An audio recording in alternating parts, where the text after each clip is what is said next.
muka surat apa?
Ya.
أعوذ بالله من الشيطان الرجيم بسم الله الرحمن الرحيم الحمد لله رب العالمين حمدا يوافي سلطانه اللهم صل على سيدنا محمد طب القلوب ودوائها وعافية الأبدان وشفائها ونور الأبصار وضيائها وعلى آله وصحبه وبارك وسلم والحمد لله رب العالمين السلام عليكم ورحمة الله وبركاته. الحمد لله والشكر لله على نعمة الإيمان والإسلام وكفى بهما نعمة. الصلاة والسلام على أشرف الأنبياء والمرسلين سيدنا مولانا محمد وعلى آله وصحبه أجمعين أما بعد. Alhamdulillah kita dah sampai muka surat 80 kitab Minhajul Abidin, ya, muka surat 80, dan kita sedang membicarakan tentang awarid yang kedua, ya, perkara yang menghalang yang kedua yang menghalang seseorang daripada berjalan kepada Allah, ialah al-akhtaru wa iradatuha wal makhafat wa iradatuha. Perkara yang kedua, yang melintangkan kebinasaan, yang boleh menjadikan seorang itu berhenti daripada proses perjalanan kepada Allah, stop studying, berhenti ibadat, letih lah nak berjalan kepada Allah ni. Apa dia perkara itu? Ialah al-akhtar. Akhtar ni ada dua makna. Satu makna bahaya, satu makna lintasan-lintasan hati. Whispers in the heart, bisikan dalam hati itu. Yang dinamakan akhtar. Wa iradatuha, dan segala kehendak-kehendaknya akhtar. What you want, apa yang lintasan dalam hati, kehendak-kehendak yang membinasakan, bisikan-bisikan dalam hati, was-was tentang perjalanan menuju kepada Allah. Timbul macam-macam fikiran. Is this the right path? Adakah ini jalan yang betul? Tarekat aku pegang ni betul ke? Macam-macam mesti. Tok Guru ni dia cakap je ke, betul ke? Dia mula macam-macam gangguan tu. Tok akhtar, bisikan yang membahayakan. Wa iradatuha, dan segala kehendak-kehendaknya dan niat-niatnya yang wal makhafat, yang membahayakan, yang boleh meruntuhkan seseorang itu, bisikan itu. Maka dalam permasalahan ini Imam Ghazali menggariskan pentingnya tafwid.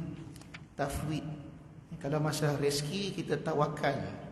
Kalau masalah kerisauan, you're worried, rasa bimbang. Kalau aku buat macam ni apa jadi? Kalau buat macam ni macam ni? Tak pasti, kebingungan. This one you need to tafwid. Tafwid ialah menyerahkan urusan itu kepada Allah.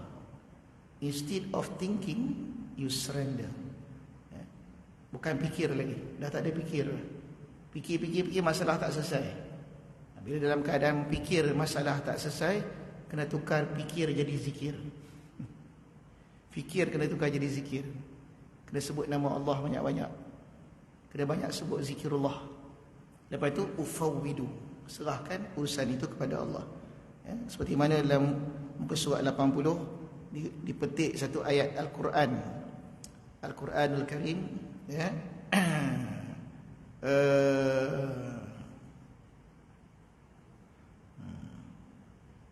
di mana Allah menyatakan perkataan orang soleh, hikayat orang soleh, wa ufawwidu amri ilallah innallaha basirum bil ibad. Muka surat 80, 5 baris daripada bawah. Dan aku serahkan pekerjaanku kepada Allah Ta'ala, bahawasanya dia Allah yang amat melihat dengan segala hamba-Nya. So there is a trust, kepercayaan yang penuh. Allah melihat hamba-Nya, bermakna Allah melihat apa masalah hamba-Nya. Allah akan memberikan solution out. Macam mana nak selesaikan masalah itu? Apabila hamba itu ufawwid, menyerahkan masalah itu kepada Tuhan. Setelah berfikir, setelah mencuba, tak boleh selesai masalah itu, masalah ini, serah pada Allah. Ketika itu apa jadi? Innallaha basirun bil ibad. Allah sangat memerhatikan, dengan pandangan kasih sayang. Allah akan melihat, dan Allah akan membantu hamba tersebut how to solve the problem. Macam mana nak selesaikan masalah itu. Itu makna innallaha basirun bil ibad. Bukan makna Allah tu tengok. Kita baca dalam ayat Quran, aku serahkan urusanku kepada Allah. Sesungguhnya Allah sangat melihat, watching you, melihat apa yang berlaku. Maksudnya Allah melihat dengan pandangan kasih sayang, dan Allah akan memberikan solusi untuk keluar masalah tersebut. Ini yang dibuat. Kemudian dipetik lagi ayat, fawaqahu Allahu sayyiati ma makaru.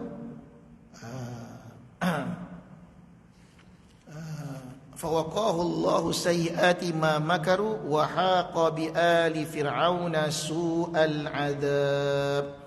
Ya. Ayat kedua yang disebut oleh Imam Ghazali, maka memelihara Allah akan dia oleh Allah akan kejahatan barang yang tipu daya mereka itu, dan meliputi dengan keluarga Ali Firaun, yakni keluarganya Firaun, akan sejahat-jahat siksaan, seburuk-buruk siksaan. Ini juga ayat yang menceritakan tentang bagaimana ujian yang ditimpa kepada Nabi Musa alaihi salam. Ya. Bagaimana Allah memelihara Nabi Musa sayyiati ma makaru, melepaskan daripada segala perancangan jahat Firaun, sampai ke tahap Nabi Musa dah sampai ke Laut Merah tu, dah tak ada jalan nak keluar dah, there's no way out. Musa berserah kepada Allah. Apa jadi? Allah buat satu miracle, satu mukjizat yang tak terlintas di fikiran Firaun dan tenteranya.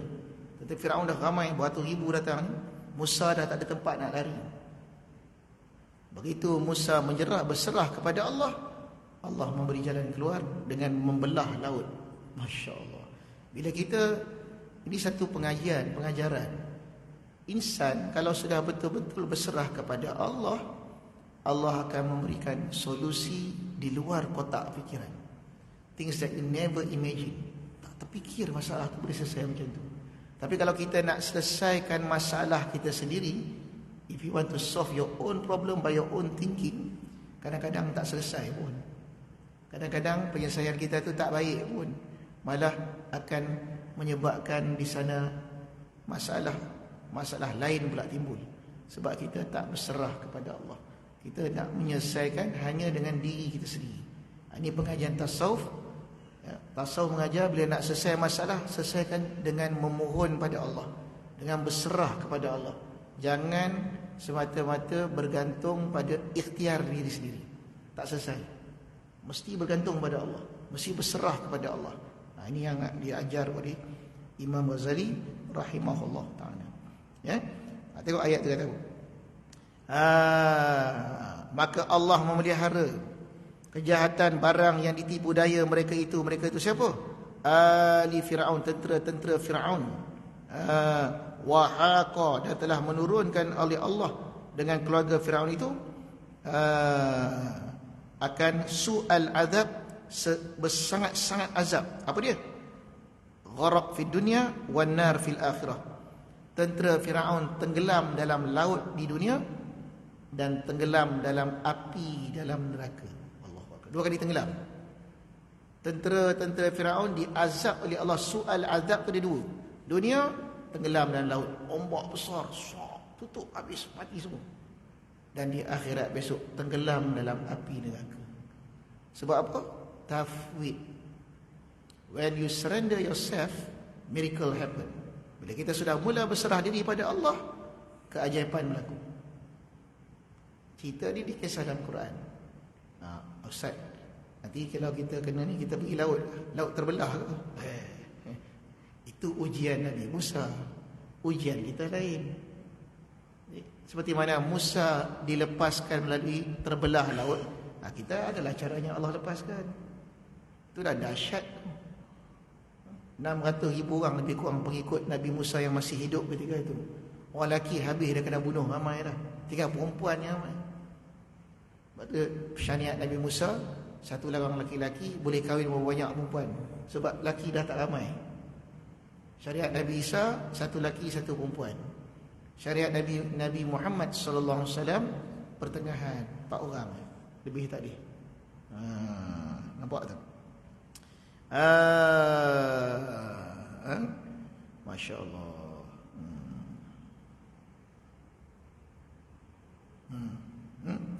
Itu satu. Wakila bi talabatil mu'minin min qaumihim fa innahu farra ila jabal fataba'u ta'ifatan fawajaduhu yusalli wal 'ush sufufun hawlahu faraja'u ru'ba faqatalahum fir'aun kama fil baydawi.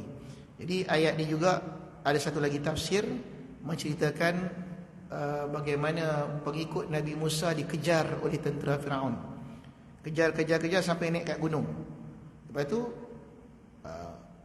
bila sampai kat gunung tu dia nampak pengikut Nabi Musa tengah semayang, tengah solat. Lepas tu binatang-binatang buas kawal kat keliling dia. Wuhush ni binatang buas, rimau, gajah kawal Nabi Musa dan pengikut dia. Takutlah nak masuk, nak serang tak boleh. Lepas tu dikejar dengan monyet, dikejar dengan babi, dikejar oleh gajah, singa, chase them out. Lepas tu lari balik ke Firaun balik. Sampai kat Firaun, mana Musa? Oh, tak boleh ya Firaun, tak boleh. Binatang kawal dia. Apa? Firaun membunuh semua tentera dia. Masya-Allah. Su'al adhab. Ini berlaku apabila kita berserah kepada Allah. Tentera Allah jangan main-main. Kalau Allah dah nak melindung seseorang itu, Allah gerakkan semua. Apakah pokok, haiwan, tumbuhan, tentera Allah ni tuan-tuan, kalau kita dah berserah kepada Allah, bukan manusia lagi yang datang membantu, binatang. Apa terjadi ketika Abrahah nak attack, nak serang Kaabah? Apa tentera Allah hantar? Ababil, burung. Bawa batu, kecil je batu tu. Kecil, batu neraka kecil. Min sijil. Campak. Ka'asfin ma'kul. Batu kecil, ka'asfin macam daun kering yang dimakan. Kena habis, hancur, petak semua, mati terus.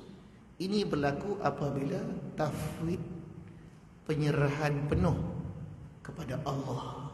Jangan main-main. Kalau orang sudah berserah kepada Allah, tentera Allah akan menolong. Tentera Allah. Siapa tentera Allah itu? Tentera Allah itu kadang-kadang manusia, kadang-kadang haiwan, kadang-kadang rijalul ghaib, para awliya. Tak kisah. Allah gerak siapa yang dia nak gerak. Ini makna fawaqallahu sayyiati ma makaru wa haqa bi ali fir'auna su'al adab. Dan tiadakah kau lihat betapa mengiringi orang yang menyerahkan dirinya dengan dipeliharakan daripada kejahatan dan pertolongan atas seteru dan sampai kehendaknya, maka teliklah olehmu, nescaya kau akan dapat taufik insya-Allah taala. Kata Imam Al-Ghazali rahimahullah taala dengan membawa dua ayat Al-Quran yang kita bacakan tadi dan kisah yang berlaku pada mereka. Masya-Allah, masya-Allah. Jadi kisah tu cerita dalam Quran bukan makna tak berlaku lagi. Contoh apa yang berlaku apabila kita berserah kepada Allah. Sambung pada malam ni, qala musannif rahimahullahu taala wa nafa'ani iyaya wa iyyakum bi barakatih. Maka jika engkau kata Imam Ghazali, nyatakan bagi kami, terangkan, nyata itu makna terangkan, bayyin lana, tafwid itu apa dia? What is tafwid? Dan apakah hukumnya? Apa hukum kita ni berserah kepada Allah? Wajibkah? Sunnatkah?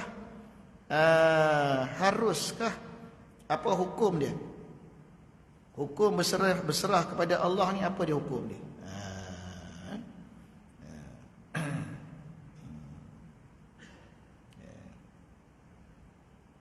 Maka diterangkan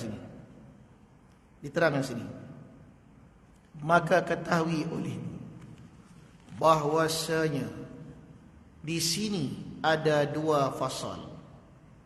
Imam Zaid jawab, Imam Zaid buat soalan, lepas tu Imam Zaid jawab, fa'lam anna hahuna faslaini. Di sini ada dua fasal, kata Imam Zaid.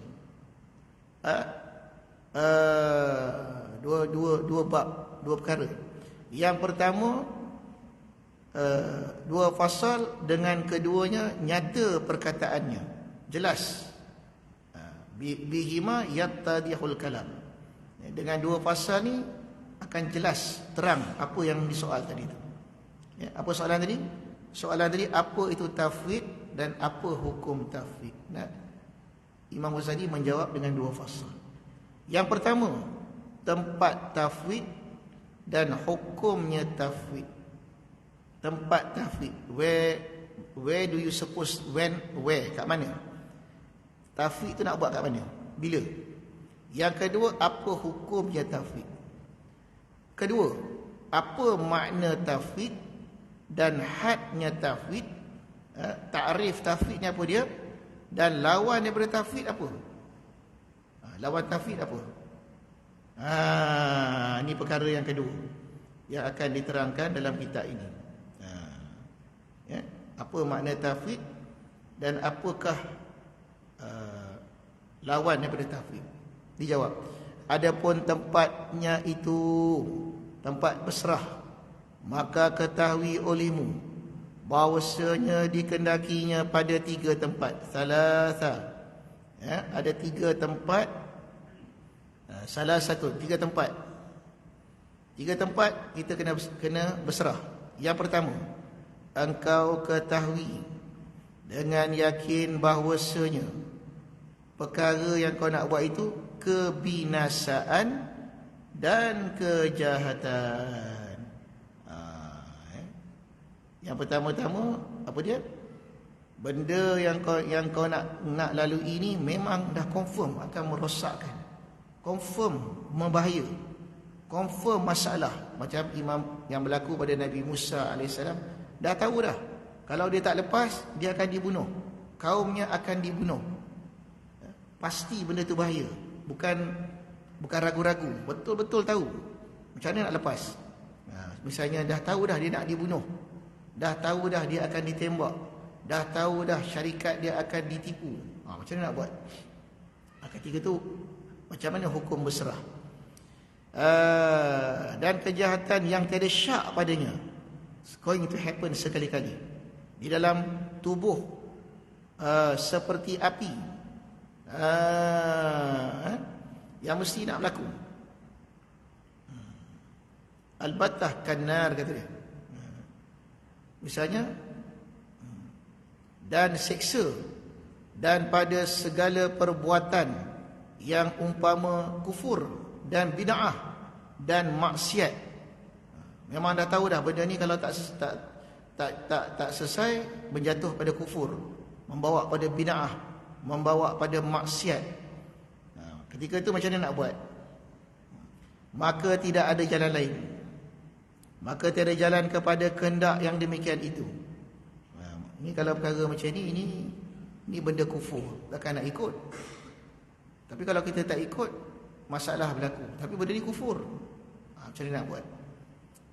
Ataupun benda itu berbahaya, maksiat, bid'ah, macam mana nak buat? Yang kedua, dikehendak engkau mengetahui dengan putus. Athari muradun ta'lamu qatan annahu salahun.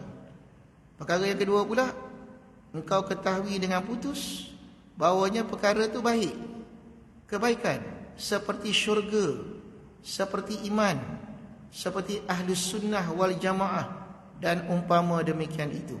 Ini benda yang pasti baik. Jadi tadi pasti jahat, ini pasti baik. For sure is good. Maka bagimu itu berkendak akan dia dengan hukum, tiada tempat bagi tafwid. Kalau benda tu baik, tak payah serah pada jom sembahyang, saya nak serah pada Allah, nak tengok baik tak baik. Itu bukan tempat serah, itu tempat buat. So not everything tafwid. Kalau benda tu jahat, kita kena jauh, tak ada nak serah-serah dah. Benda tak baik, jangan buat. Tak payah. Ini benda kufur ni, saya nak serah pada Allah, dah tengok elok tak elok. Yang kedua, benda dah confirm baik. Ini benda iktikad ahli sunnah wal jamaah. Ini perkara yang sesuai dengan iman. Ini berkaitan dengan syurga. Buat ni dapat syurga. Tak payah tanya dah, buat terus. Tak ada masalah tu. Maka bagi kamu berkendak dengan hukum, berkendak dengan pasti, bil hukmi, dengan pasti. Berkendak dengan hukum tu berkendak dengan pasti. Jazam, masuk hukum ni dengan jazam, dengan tak payah lagi nak insya-Allah dah buat. jom nak semayang. Zuhur dah masuk. InsyaAllah. InsyaAllah. InsyaAllah. Apa nak insyaAllah? Semayang. Saya kena tengok dulu. Now it's time to study Fardu Ain. Tauhid. InsyaAllah lah. InsyaAllah. Saya kena rujuk kat Tuhan dulu. Baik. Ini tak apa. Ini tak betul. Benda dah memang pasti baik, ikut. Terus buat. Itu benda yang pasti. Tiada tempat bagi tafwid, yakni menyerahkan diri padanya, kerana tiada kebinasaan di dalamnya, dan tiada syak bahawasanya baiknya dan kebajikannya. So no question, just follow. Yang ketiga, dikendak yang tiada engkau ketahui dengan yakin bahawasanya bagimu padanya itu kebaikan atau kebinasaan. Di sini tempat tafwid. You are not sure, tak pasti. Kita nak masuk, nak mula berniaga, tengok semua macam elok, tapi hati tu ragu. Betul ke? Adakah kalau aku buat ni untung ke? Rugi ke? Kena tipu ke? Betul tak betul? Yang ni. Duduk antara yakin tak yakin ni. Syak.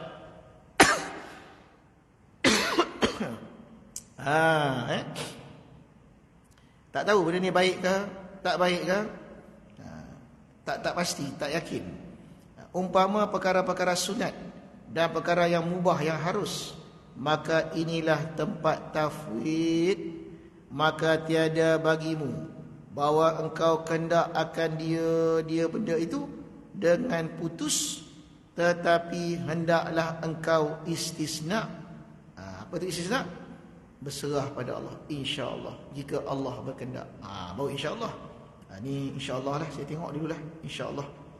Kita tengok macam mana. Dan meletakkan syarat bahawa benda ni mendatangkan kebajikan dan kebaikan. Tengok dulu. Maka jika engkau kaitkan kehendakmu dengan istisna itu mana insya-Allah, maka dinamakanlah tafwid. Tak terus, boleh ni. Macam mana? Jadi. Tak ada insya-Allah, tak ada nasum. Kalau tak ada insya-Allah, tak ada tafwid lah. Contoh, kita dapat offer untuk melanjutkan pelajaran ke luar negeri misalnya. Nampak macam baik lah, pergi Mesir ini. Tapi betul ke itu yang terbaik? Ataupun belajar di Malaysia ni contoh. Ataupun ada dapat peluang pekerjaan, nak tukar kerja lain. Kerja dah okey dah sini, ada peluang lain. Tapi tempat lain tu kita tak pasti. Lebih baikkah akan membuka peluang untuk kita ni lebih dekat pada Allah kah? Tak tahu. Yang ni tempat tafwid. Bukan tawakal. Tawakal masalah rezeki. Dia dua istilah tu, tawakal, tafwid. Ini tafwid, berserah pada Allah. Ini tempat nak serah diri pada Tuhan ni. Lepas tu dia kata apa? Kerana inilah tempat tafwid, maka janganlah engkau putuskan. Maka jika engkau kaitkan kehendakmu dengan istithna, maka iaitu dinamakan orang ni orang yang tafwid. Dan jika engkau kehendak dengan ketiadaan engkau istisna, maka dinamakan orang ni tamak, yang dicela lagi ditegah daripadanya. Maknanya opposite, lawan daripada tafwid, tamak. Sifat tamak, rakus. Tamak, nak sangat tanpa ada lagi penyerahan kepada Allah dalam segala urusan. In everything that you do, mesti ada tafwid. Tak boleh tamak. Tamak mana? Nak benda itu mesti nak jadi, tanpa ada sedikit pun penyerahan kepada Allah. No tafwid. Itu tak boleh. Itu binasa. Itu rosak. Itu dosa. Masuk pada satu perkara dengan perasaan tamak. Bahasa Melayu pada tamak. Tamak tu nak sesuatu dengan kehendak hatinya, benda tu jadi tanpa ada insya-Allah. Tak ada dah. Terus tak. Inilah pembicaraan kita di sini ni. Lepas tu dia kata apa lagi? Dia kata dalam kitab ni lagi,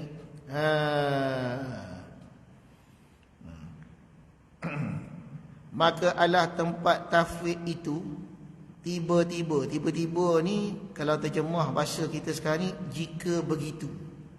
Supaya jelas, maka adalah tempat tafwid itu jika begitu, tiap-tiap yang dikendak padanya, tetapi kita takut. Kenapa? Ada khotornya. Khotor mana ada kebinasaannya. Kita nak buat benda tu, tapi kita telik balik, macam ada bahaya ni, macam ada masalah ni, tapi kita nak buat. Ketika itu ada dua pilihan. You want to do it with tamak, or you want to do it with tafwid. Nak masuk juga ikut kehendak hati atau tafwid dulu. Tengok isyarat daripada Tuhan macam mana. Betul kan apa? Dan iaitu mengerjakan dengan ketiadaan engkau Ustaz, yang berkata, maka dan iaitu bahawa engkau jangan kamu yakinkan kebaikan padanya. Jangan kita yakin 100% benda ni baik, benda ni banyak untung. Macam orang buat apa, masuk apa tu,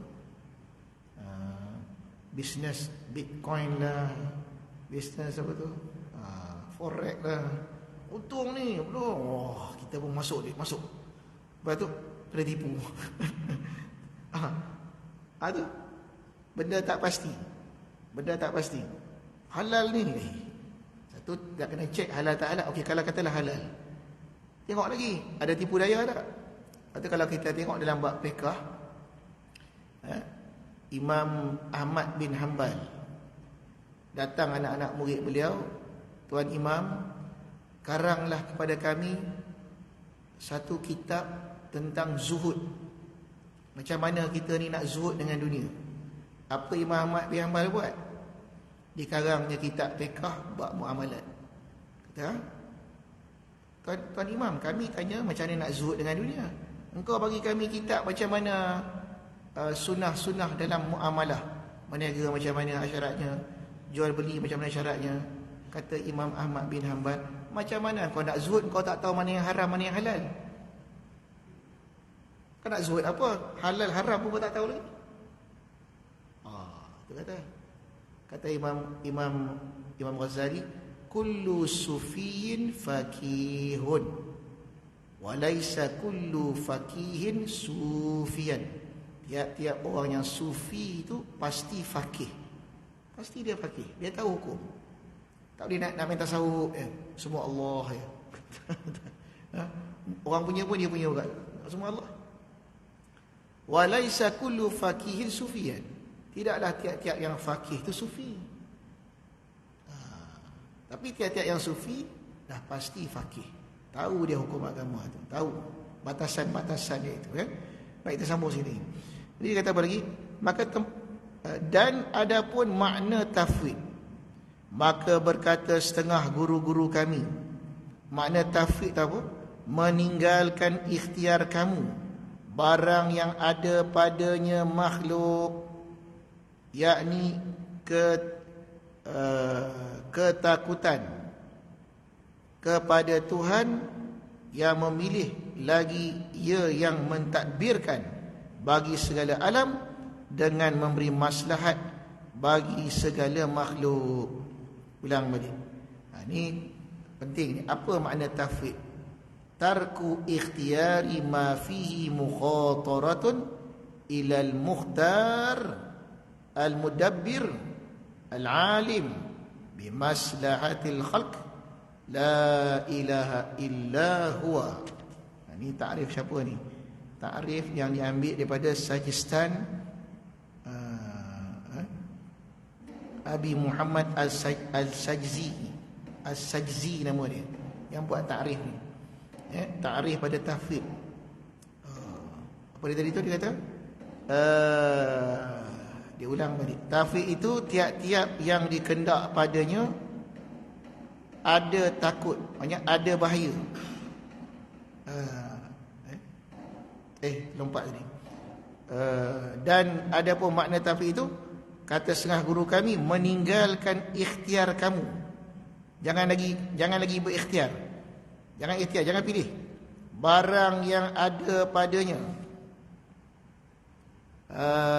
Mukhatarah sini dia terjemah kat sini patutnya bahaya. Takut dia tersilap je ya. Saya tengok ya. Yang ada padanya mukhatarah bukan makhluk tu. Betul kan ni kitab tu? Mukhatarah. Yang ada padanya mukhatarah bukan makhluk. Meninggalkan ikhtiar kamu perkara-perkara yang ada pada barang itu. Mukhatarah apa tu? Bahaya, ancaman, ketakutan. Betul. Kalau tidak kita baca ni tak pas. Ya. Jadi leave your ikhtiar, don't overthink. Jangan fikir lagi dah. Benda kalau ada kita ragu-ragu ada bahaya. Maka kita serahkan ke siapa? Kepada Tuhan Al-Mukhtar, Tuhan yang memilih, lagi yang mudabbir, lagi yang mentadbir bagi segala alam dengan memberi maslahat bagi segala makhluk. So we have to put our trust in Allah. Letak percaya kita pada Allah. Ya. Dia macam inilah bandingannya. Kita ada masalah dalam kita punya syarikat ataupun dalam pertubuhan ataupun jemaah ataupun apa saja. Kita cuba selesai, tak selesai. Kita cuba cari jalan, tak lepas. Tak tahu macam mana nak selesai permasalahan ni. Tanya pada orang ni, jawapan macam ni. Macam ni, tak tahu cara nak buat macam mana dah. Ketika itu, kita kena minta tolong pada yang mentadbir alam. Yang menguruskan alamud dunia wal akhirah ni. The one who do the tadbir of the world. Yang menguruskan siang malam ni. Alam ni dia urus. Kita serah kat dia lah. Dia lagi pandai. Wa fawidu amri ila Allah. Serah kat dia. Dia lagi pandai, lagi hebat dia. Sebab benda ni kita dah cuba semua, tak tahu macam nak buat. Terserah kat dia. Lagi mentadbir bagi segala alam dengan memberi maslahat. Sebab Allah bila dia mentadbir, semua makhluk ni dapat maslahat. Cara Allah mentadbir, alam ni akan the right proportion. Binatang akan dapat bahagian dia, manusia akan dapat bahagian dia, burung akan dapat bahagian dia bila Allah mentadbir. Kalau kita tengok National Geographic itu, kita nampak kebijaksanaan Allah, macam mana Allah takdir alam ni. Setiap haiwan ni dia ada chain of food.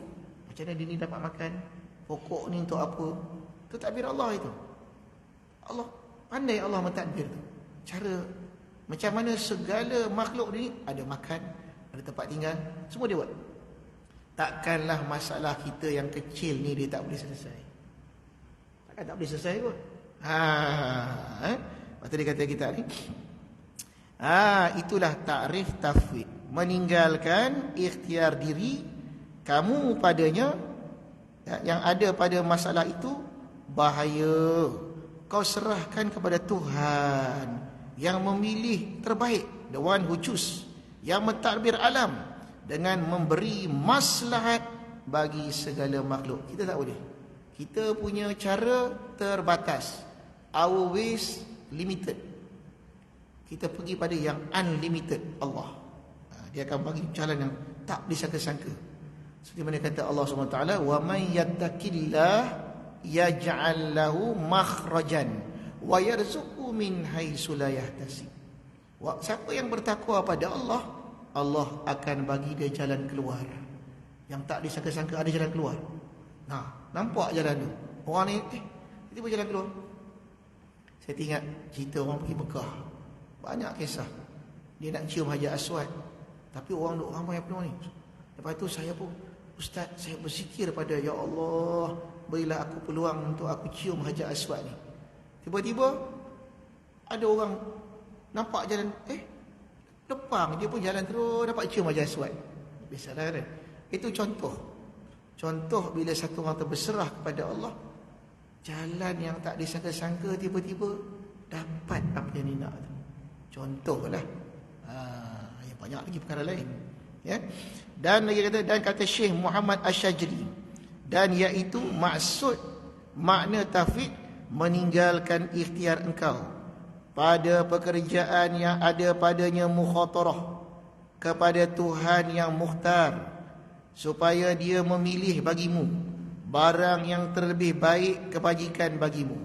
Ini semua takdir yang sama, benda yang sama. To leave the solution to Allah, supaya Allah memberikan solusi yang lebih baik daripada apa yang kau fikirkan. Subhanallah. Ini dalam kehidupan kita, pengalaman hidup kita itu mengajar kita berapa banyak perkara yang kita tak boleh selesai. The minute you left to Allah, Allah selesai. Lebih baik lagi, lebih pada yang kita pikirkan, solusi yang lebih bermanfaat daripada apa yang kita pikirkan, ya? Ini kita umat Islam ni kena banyak berzikir, bertafwid, berserah pada Allah. Ini kena selalu disebut-sebut. Dan kata Syekh Abu Umar rahimahullah ta'ala, makna tafwid meninggalkan tamak wa istamak. Tamak itu berkendakkan akan sesuatu yang pada sesuatu itu ada di dalamnya mukhatarah, mungkin baik, mungkin tak baik. Opposite of tafwid, tamak, ya. Dengan apa kena? Dengan hukum. Maksud hukum dengan pasti. Hukum tu maknanya dengan pasti. I want that one, saya nak juga. Lepas tu habis, sebab tak ada penyerahan kepada Allah. Yakin sangat dengan fikiran itu. Maka iaitu beberapa ibarat bagi masyayikh, dan yang kami katakan dia bahawasanya makna tafwid itu, ini Imam Ghazali. Imam Ghazali dia akan ambil kalam-kalam gurunya dan dia akan buat satu kesimpulan. Hebat Imam Ghazali ni. Itu ulama dia kumpul semua takrif-takrif syekh-syekh yang dulu tentang tafwid, dia akan bawa keluar definisi dia sendiri pula. Iaitu kehendak seorang bahawa dipeliharakan dirinya oleh Allah kebaikan pada barang yang tiada sentosa padanya barang kebinasaan. Jadi kesimpulan tafwid ni ialah kita minta pada Allah tolong pelihara kita. Ya Allah, aku tak pasti, aku buatnya betul tak betul. Kalau tak betul, kau tunjukkanlah benda ni tak betul. Kalau benda ni baik, kau mudahkanlah benda ni. Macam istikharah tadi tu. Minta Allah peliharakan. Semoga benda ni baik pada perkara-perkara yang tidak aman. Mungkin dia baik, mungkin tak baik. Itu takrif Imam Ghazali. Dan lawannya tamak, dan tamak pada jumlahnya berlaku ia atas dua wajah. Baru dia nak cerita buat tamak pula. Tamak ni macam mana pula? Yang pertama pada makna harap, berkendak sesuatu yang tiada ditakut khatarnya, bahayanya, atau ada khatar tetapi dengan diistisnakan, dan demikian itu dipuji, tiada dicela, seperti firman Allah Ta'ala, wallahu a'lam. Jadi malam ni kita belajar pengertian tafwid. Kita belajar lawan daripada tafwid itu tamak. Tamak ni berkendak sesuatu tanpa kita ada penyerahan kepada Allah, sedangkan sesuatu yang kita nak buat itu ada bahaya yang mungkin akan membinasakan dirinya. Wallahu a'lam. Ada soalan? Tak ada.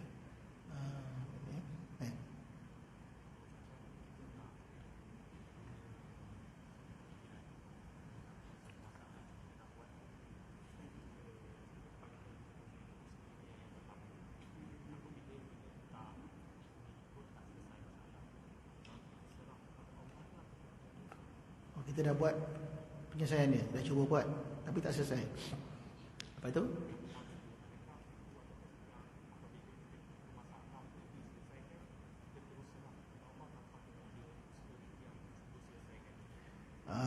Dia macam ni.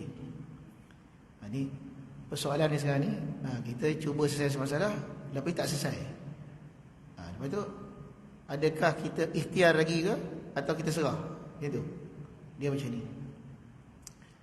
Dia bila kita nak buat satu perkara buntu, segala cara kita buat tak selesai, tak boleh. Adakah kita masih nak terus cuba lagi atau macam mana? Serah. Bila kita serah, dalam kita serah tu Allah akan ilhamkan atau Allah akan buka jalan macam mana nak ikhtiar. Ikhtiar tu datang kemudian daripada serah itu. Kadang-kadang tak payah ikhtiar pun, selesai sendiri. Sebab berlakunya penyerahan tu. Maknanya macam inilah senang saya nak beritahu. Orang yang tafwid ni, dia macam dia bukan logik, dia magic. Susah sangat nak cakap kan. Dia dah tak ada logik dah, dia magic. Nak tengok magic? Serah. Cuba selesai dengan logik akal, tak selesai. Buat macam ni, buat macam ni, buat macam ni, tak selesai. Adakah kita teruskan lagi logik kita tu, ataupun kita magic? Magic mana? Benda tu berlaku, penyelesaian tu akan berlaku dengan petunjuk daripada Allah, dengan penyelesaian cara yang di luar kotak fikiran kita. Bila dia buka jalan tu, kita buat je lah. Kita akan ikut. Ikhtiar kita itu mengikut yang telah ditunjuk Allah. Bukan tak ada ikhtiar langsung. Macam tadi Imam Nabi Musa kan, Allah tunjuk kat dia cara selesainya, dia belah laut. Habis Nabi Musa buat apa? Nak tunggu lagi. Nak lalu ke tak lalu? Lalulah. Dah buka lah. Ikhtiar dia lalu tu ikhtiar lah. Setelah tafwid. Maknanya bukan maknanya bila kita serah tu kita pun tunggu. Macam kisah orang duduk dalam banjir tu. Ada kisah ni, kisah tu tak tahu lah betul tak. Dia duduk dalam banjir. Banjir datang, dia pun naik, dia pun naik atas bumbung. Dah tak boleh nak lari dah. Ya Allah, aku minta tolong pada Engkau sajalah yang menyelamat aku ni, ya Allah. Hujan tak berhenti ni, ya Allah. Dengan berkat doa tu datang bot penyelamat. Pakcik, naik bot. Pakcik ni, kau siapa ni? Kami penyelamat ni. Aku tengah tunggu Allah tolong ni. Kau bukan Allah. Pergi balik. Air pun naik lagi, naik dah sampai dekat pinggang dah. Bot. Pakcik naik bot. Siapa kau? Mat ni. Oh Mat, tak apa, aku tengah tunggu Allah tolong. Balik. Sampai dah nak mati dah. Lepas tu baru dah naik bot. Janganlah jadi macam tu. Ya. Bila Allah dah bukakan perjalanan itu, ikhtiar kita itulah dia. Tafwid. Setelah kita tafwid, kita serah pada Allah dengan alamat dan isyarat, inilah penyelesaiannya. Alhamdulillah, nampak jalan. Maksudnya begitu. Bukan maknanya kita jadi bodoh, tengok itu. Bukan. Tafwid yang mana kita tak bergantung dengan ikhtiar kita lagi. Kita bergantung pada mukhtar, Tuhan yang memilih, Tuhan yang mentadbir, Tuhan yang boleh urus satu dunia ni. Takkan dia tak boleh tolong urus yang kecil ni. Kita pun sabar, tunggu penyelesaian, sabar, fikir, sabar, minta pada Allah tunjuk jalan.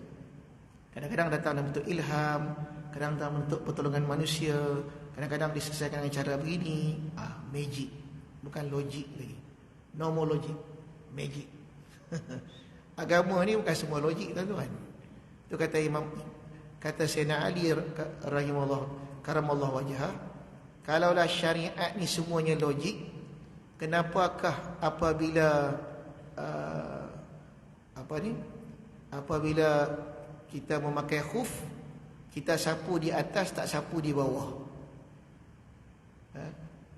Logiknya sapu bawah, sapu atas lah. Sebab bukan semua syarat ni, bukan semua logik. Dia ada setengah tu magic. Kita buat yang Allah suruh. Sebab tu saya pernah dengar satu ceramah Habib Ali Zainal Abidin. Dia cerita macam mana pada zaman Nabi SAW, di saat nak berlaku perang Badar. Siapa di sini yang mau pergi perang? Saya. Kalau mau ambil ini, dia pun ambil. Tak sedar yang dia ambil pada Nabi itu pelepah kurma. Tapi sebab dia yakin sangat, dia tak tengok dah ni, dia bawa pergi perang. Allah tukar pelepah kurma tu jadi pedang. La haula wala quwata illa. Sebab yakin itu. Ustaz, saya pegang tak tukar-tukar pun Ustaz. Yakin tak cukup. Kalau yakin cukup, dia mesti jadi. Kalau tak jadi, jangan salah pelepah kurma, salahkan diri tak cukup keyakinan. Wallahu a'udzubillahi minasyaitanir rajim. Bismillahirrahmanirrahim. Allahumma nawwir bil ilmi qulubana wasta'min asrarana washrud bil i'tibari afkarana. Sallallahu ala sayyidina Muhammad wa ala alihi wa sahbihi wa baraka wa sallam. La والحمد لله رب العالمين.